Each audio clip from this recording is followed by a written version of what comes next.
My name is Will, and I was raised a Southern Baptist.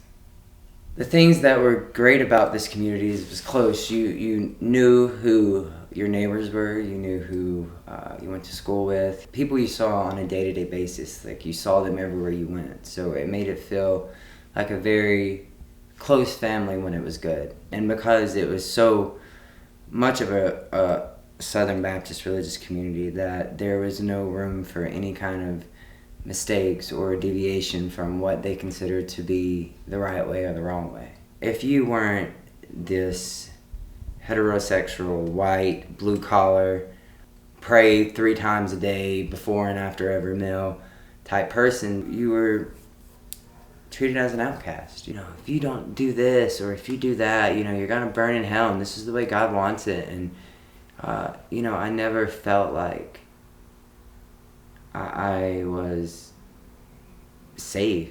I felt it when I was alone.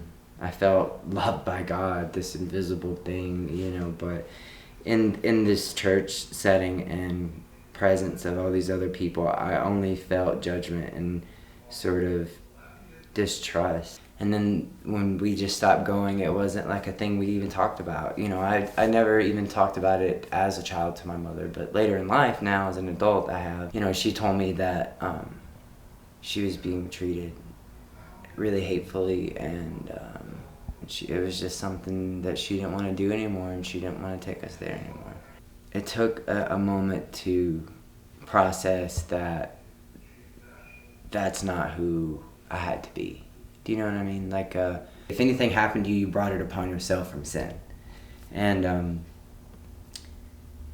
life doesn't work that way. Love is the only way, and it's the only engine of survival. If you're feeling more pain and discomfort around these people than you are loving and good and like you're doing good things, then get away from them as quickly as possible. And that's not just with the church, but anyone in your life. I mean, you wake up and it's 5 years later, 6 years later, and you've subjected yourself to these people, and you've missed so much time that you could be aware of yourself and doing good things for yourselves.